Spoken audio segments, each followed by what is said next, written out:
Hi,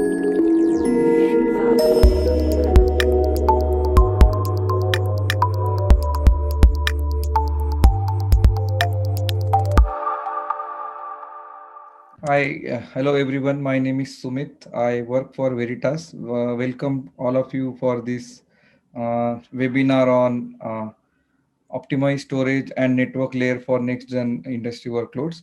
With me, I have Prajakta and Ajinkya. Both of them are from Veritas and has been working in the storage stack for a long time. So I'll start with the agenda for today's session. So in agenda, we will have a brief overview of um, our storage stack that we are working on and how what are the challenges that we have faced in this stack and what solutions we implemented to improve the performance with new age technologies like all SSDs and very high performant network interconnects.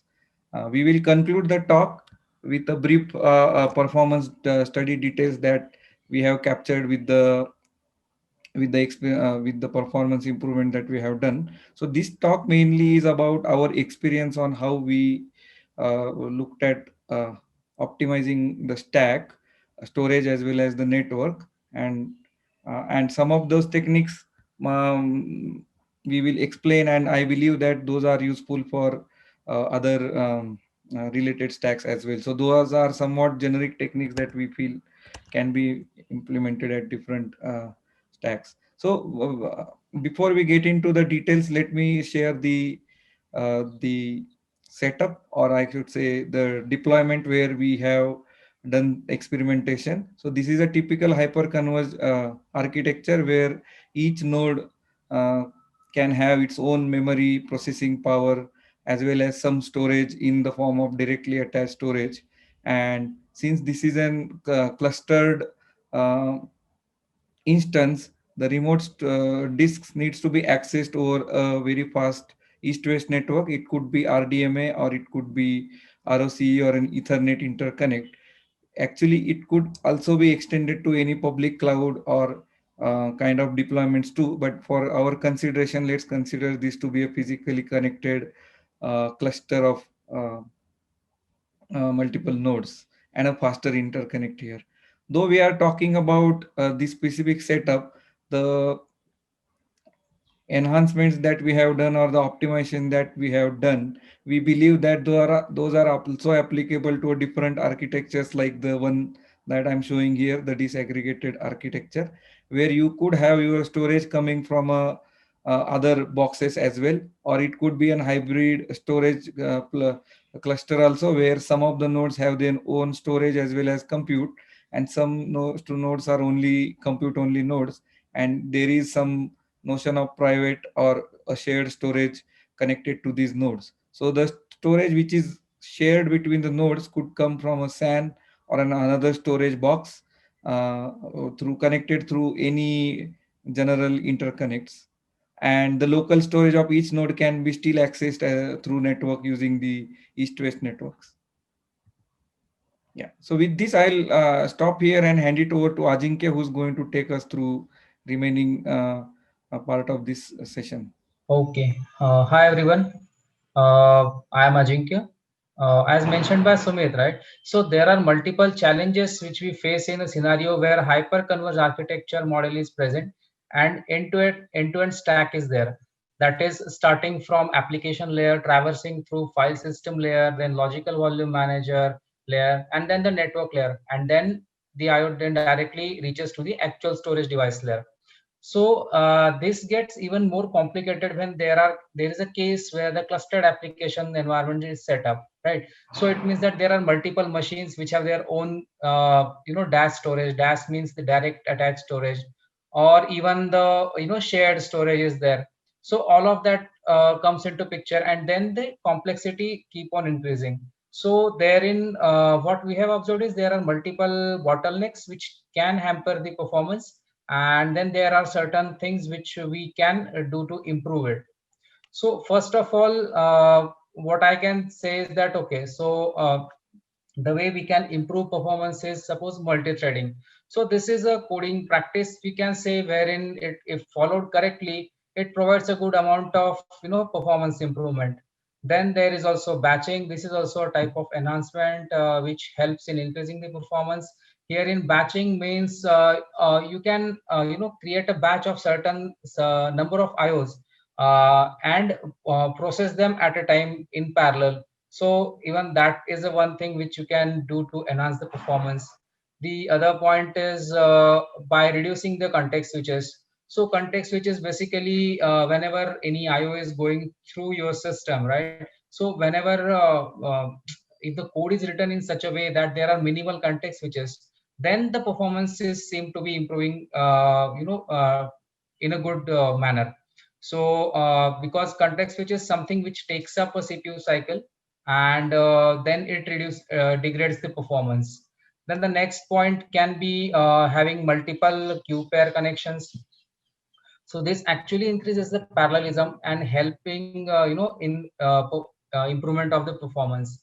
Then from others, like hardware side, if we have multiple NICs, then all of those can be leveraged within the setup and can be used for balancing the load. That would also increase the your what you can say, the capacity, the bandwidth of handling the network traffic, which would avoid the bottlenecks. Then the point comes related to the flow control. So flow control is something which is implemented within a transport layer or network layer protocol, and that is very much required. But the strictness of it can be modified as per the actual requirement of the data load, workload which is running. So these are the few things which I we have seen and observed that okay, this is the way we can improve the performance. So let's deep dive into some of those. Let's but before doing that, like, we need to set a context as in how actually the IO flows. So here, as you can see, there is a two node setup. Then there is a file and some IO is happening on it at offset 0. So now once the IO happens, let's see how it goes and reaches to the actual storage. And in this case, we would be considering that the storage is not present with this node, but it is with the other node. So what happens is when IO comes, then the storage layer. Now here the storage layer, I mean by that is the file system as well as the logical volume manager layer. So what it would do is it would detect that okay, the actual storage device required to do this IO is not connected to the current node, whereas it is connected to the other node of the cluster. So it would now send this particular IO to network layer. Then the network layer would propagate this particular packet, the IO in the form of packet over network to other side of the network on the target node, and then it again gets propagated to storage layer, which ultimately then sends it to the actual storage device. And the same way back, the app of the this particular IO would reach to the application. So that's how IO flows. So if we see, there are multiple layers which are involved. So it's kind of a end-to-end stack how it looks like.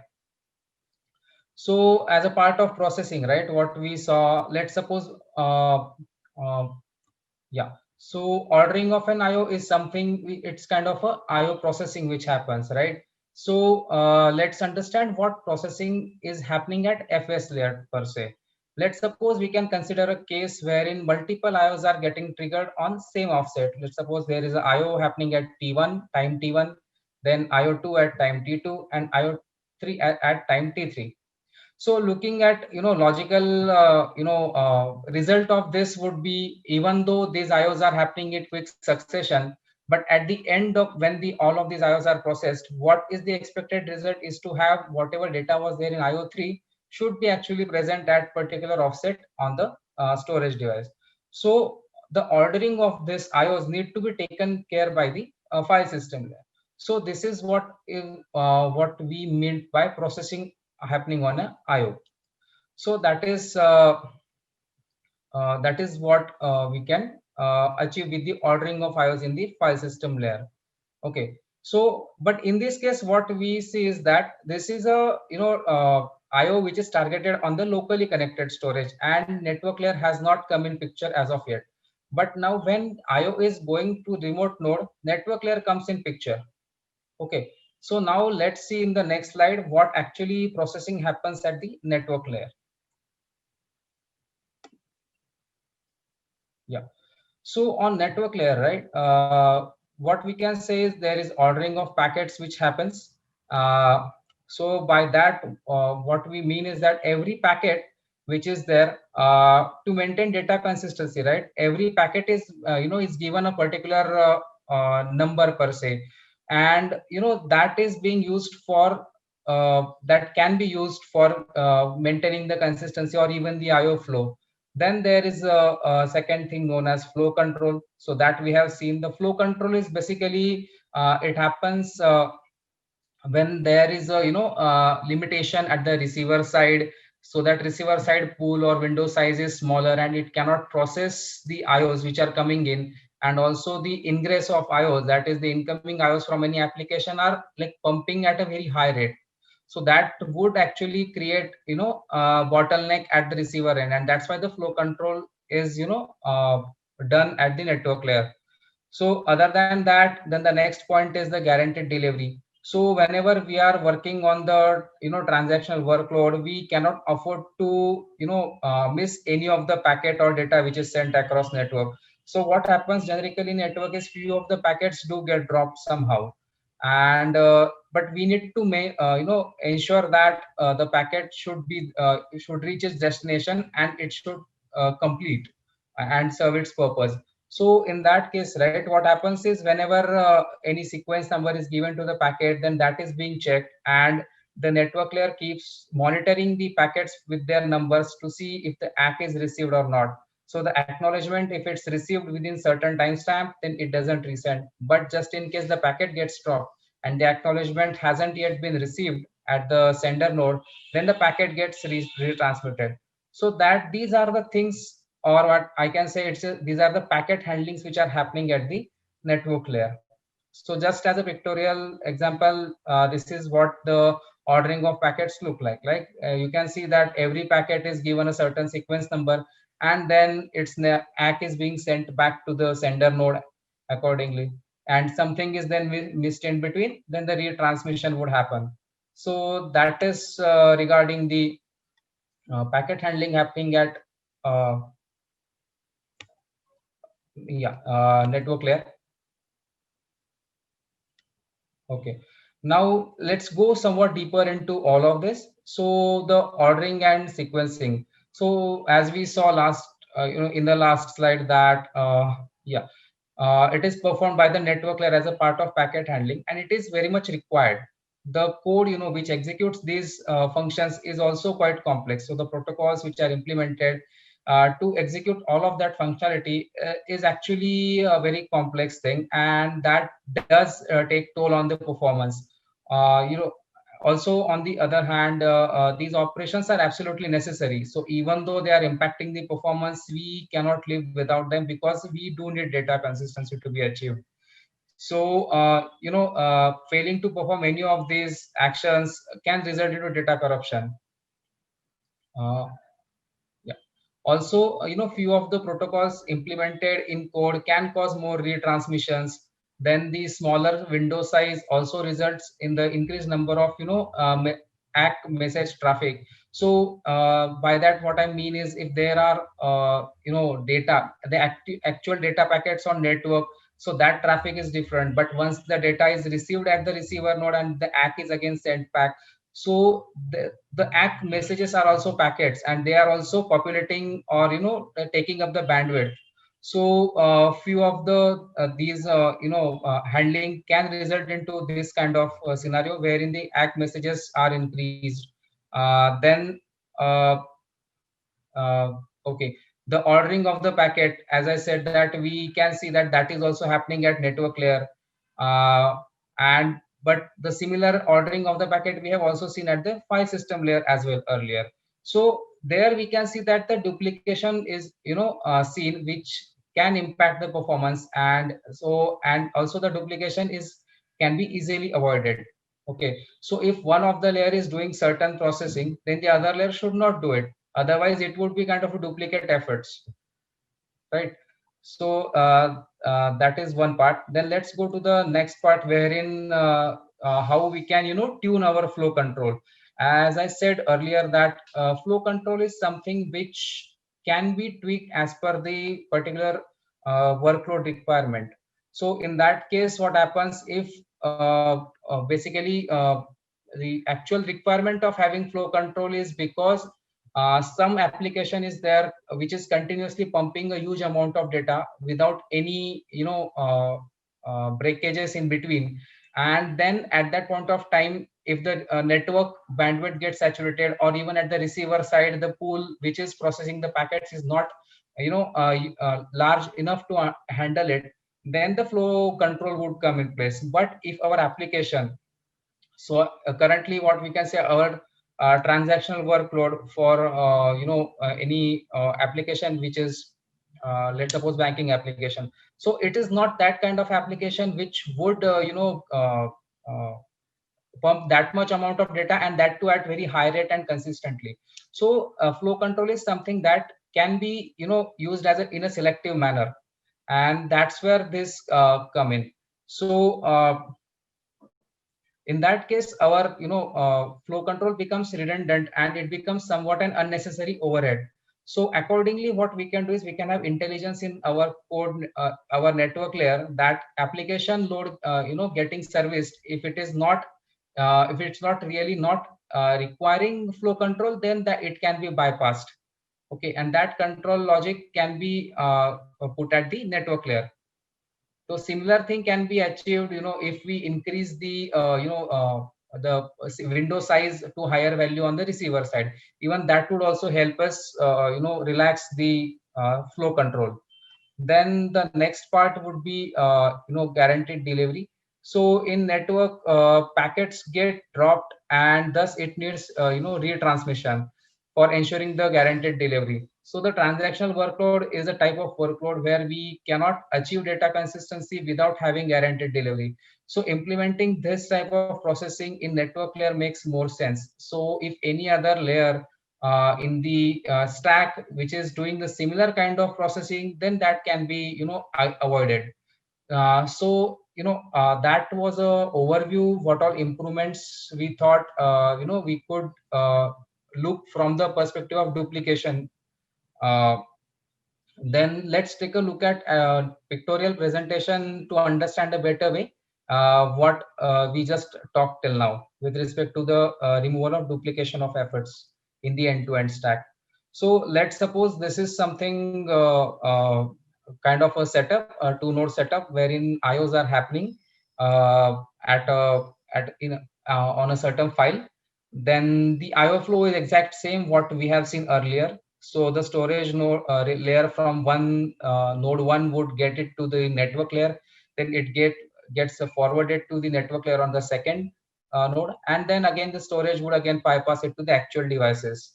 So that's how the IOs would happen. But then what all processing would happen at what place? So let's see, if we divide up within the layers, let's suppose we let flow control take place at file system layer, then the ordering to be taken care at the storage layer, and then the sequencing and guaranteed delivery to be taken care at the networking layer. Then this is what we can see, there is a proper segregation among all of those parts, and there is no duplication within stack. So that would help us achieve more performance, right?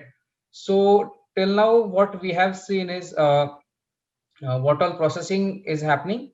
And for the next part, I'll be handing it over to Prajakta to provide more details on few other optimization techniques related to resiliency. Okay. So hi all, and thanks Ajinkya for covering most of the points and optimizations in depth. Now I will cover a few of the remaining optimizations which are required, like in the resiliency part. So yeah, so in the previous slide, we have seen that the hyper-converged solution or the disaggregate solution, basically they have nodes which have internal storage associated with them. Now, because of this, they basically forms an different failure domains.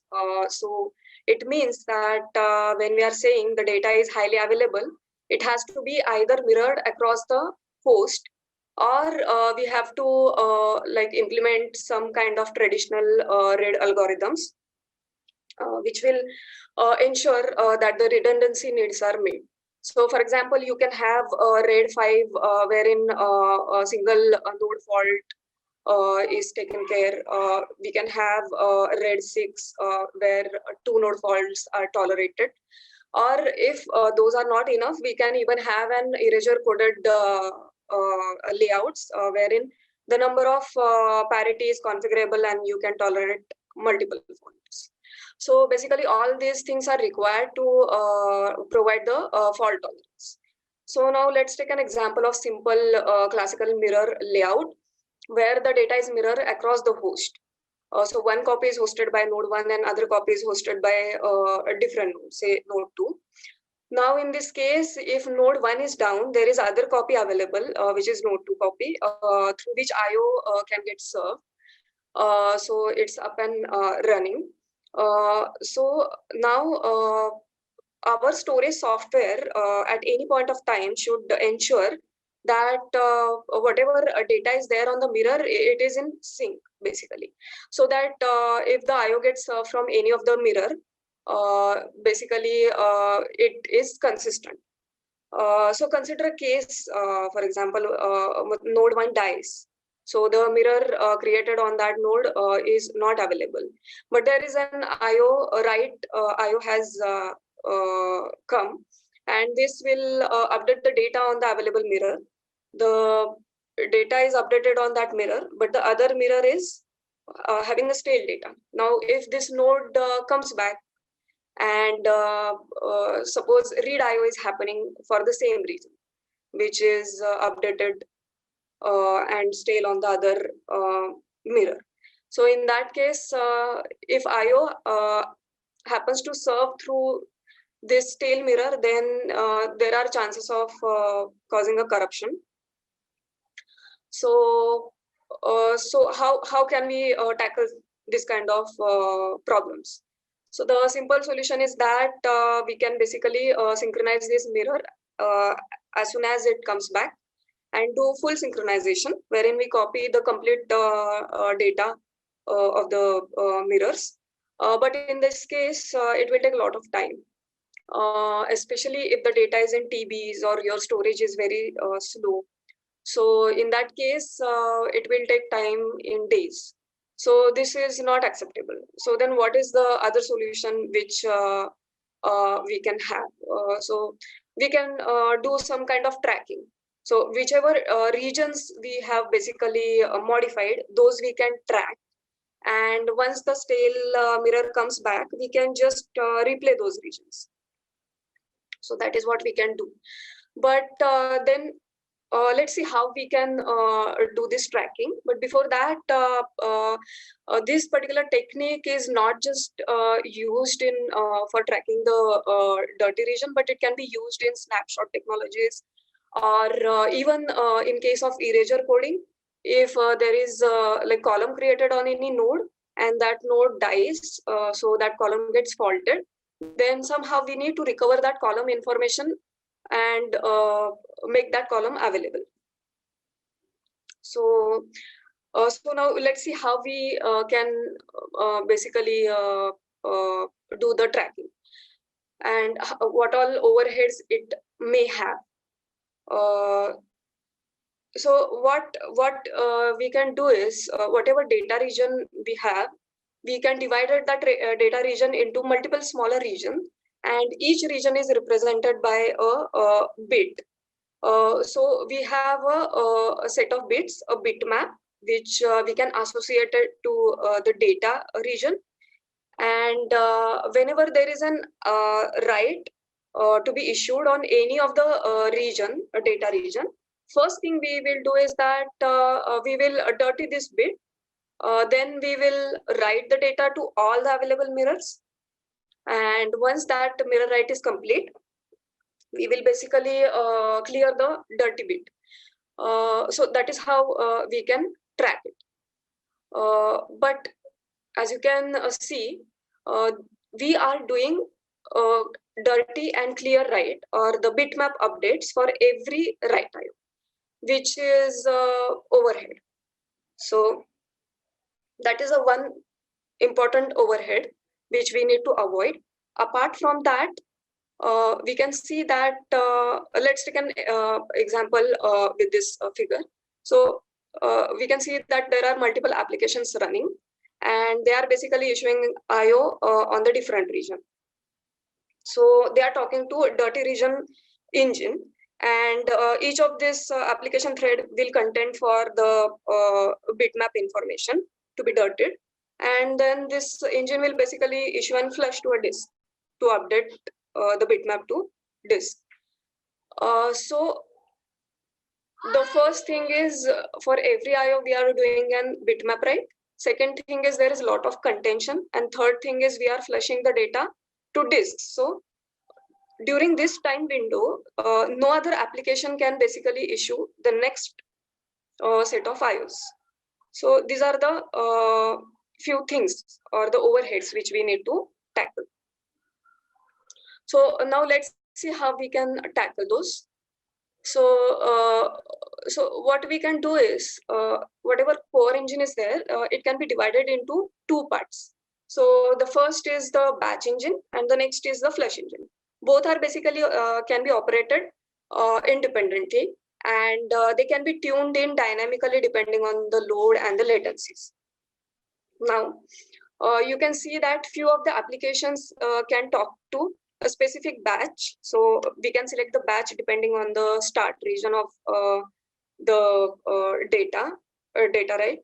And this batch then can select any free flush engine to issue a flush. For example, it selects say engine 1. Now if there are other applications, other threads of that application, they want to they want to write a data to different region, and they can select batch 2, and they can initiate a flush with the flush engine 2, which is a free. So there is no wait time associated here. So similarly, other application can select flush 3 engine to flush the data. So that way the wait time is reduced. And as the applications are limited, application threads are talking to this batch processing engine. They are basically the locking is distributed among them. So less locking is there. And because we are batching the number of regions to be dirted in the single flush, the number of IOs or the flush IOs to disks are reduced. So your disk bandwidth is more available for the data, application data. So that way, these three issues we have tackled here. But one point here we can notice that because we are using batching here, which is obviously can be natural batching, but still it has some latencies introduced in the IO code path. So so the batching technique is basically good for throughput improvement, but they are for the latency improvement, they might not be that suitable. But a combination of flush engine and batch engine will give us a good IO latencies along with the more bandwidth. So this is how we can optimize the dirty region tracking, which can be used in different mechanisms like snapshot and recovery kind of things. So then moving on to the next slide, this slide basically talks about additional considerations apart from what we have discussed till now. So these are third-party things which our stack can intelligently discover and adapt to. For example, Linux provides something called as a receive side scaling feature, which is enabled, and we can take advantage of this for efficient distribution of network receive processing across multiple CPUs. So that will certainly improve on our throughput. Then the next thing is that our stack should be intelligent enough to have 0 copies nowadays, because bcopy involves a lot of CPU cycles. We should try to eliminate copies as far as possible. So this means that whenever you read any file and your IO is going on network, then that file, the file rate in some buffer should directly be given to the socket. So no additional copy should be involved. So that will certainly improve on the latencies, IO latencies. Then there is some feature called as Linux multi-queue block IO queuing, which is specifically for SSD. So whenever there is a SSD, we can intelligently enable these features and leverage those. Then nowadays there are NIC controllers coming with the TCP UDP stack implemented on it. So our stack should be intelligent to detect such features and then offload this processing to the NICs so that most of the CPU bandwidth is released for application IO processing. Then there is a multiple socket queue pair in case of RDMA, which we can implement in the stack. So imagine you have an file system, you have application, multiple threads pumping data to your file system and volume manager. And you have optimized your file system layer, your volume manager layer to pump data parallelly. But if your network is operating on the single socket, then it's an issue because you are serializing data at the network layer. So it will become a bottleneck. So in that case, you should use multiple socket in case of Ethernet. And if you have RDMA as your lower interconnect, then you can have multiple queue pair instead of having a single queue pair. So that will improve on your throughput. Then the next thing is having a NUMA-aware handling for your tasks. So basically, Linux scheduler currently takes care of distributing the task evenly among the CPUs. And when it schedules any task on the CPU, it allocates a memory from local to that particular CPU. Because the access to the local memory from that CPU is faster. But if your stack is not taking care of this particular thing and it is scheduling the task to some other CPU, then you are introducing unnecessary delays in accessing the remote CPU's memory. So that should be avoided in any case. So these are some of the additional considerations which we should take into account. So now I will move on to the performance study, and so whatever techniques we talked about, be it be improving the network tunings or the redundancy part or the third-party features which we can adopt. So those we will look at how they are giving the performance. So this particular slide talks about the results with the no sequencing at the network layer.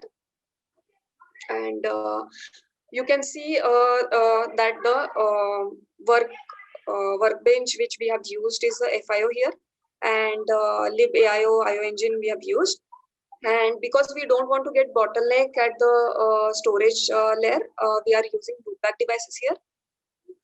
And then we have used IO depth of 8 and number of jobs 8. So you can see the graph in the green one is improved one, and that in the red is the default one.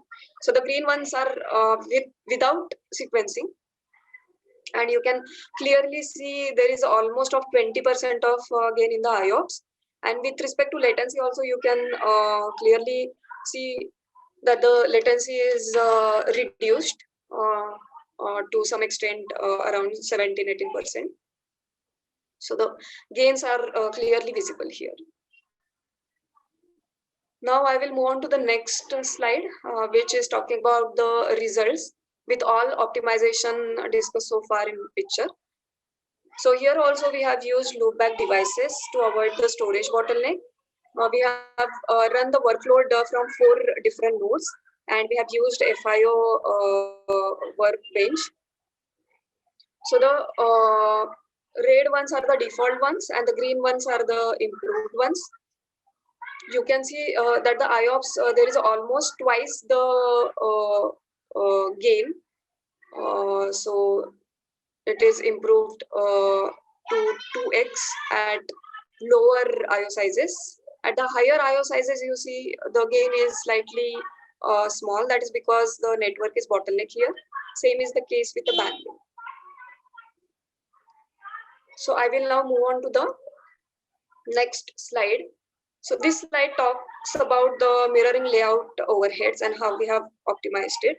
So here, instead of using the loopback mechanism storage devices, we are using faster NVMe devices. So this readings are taken on the 2-node setup, which is connected with the interconnect, two 10 gig interconnects, and the benchmark used is FIO here. The IO sizes are 4K and 8K. And you can see the readings taken in the green are improved one, and that taken with the red are the default ones.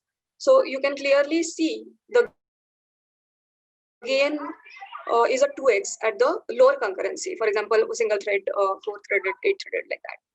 At the higher threads, the network is bottlenecked here. Storage devices are bottlenecked here. The observation is same for the 8K and 4K.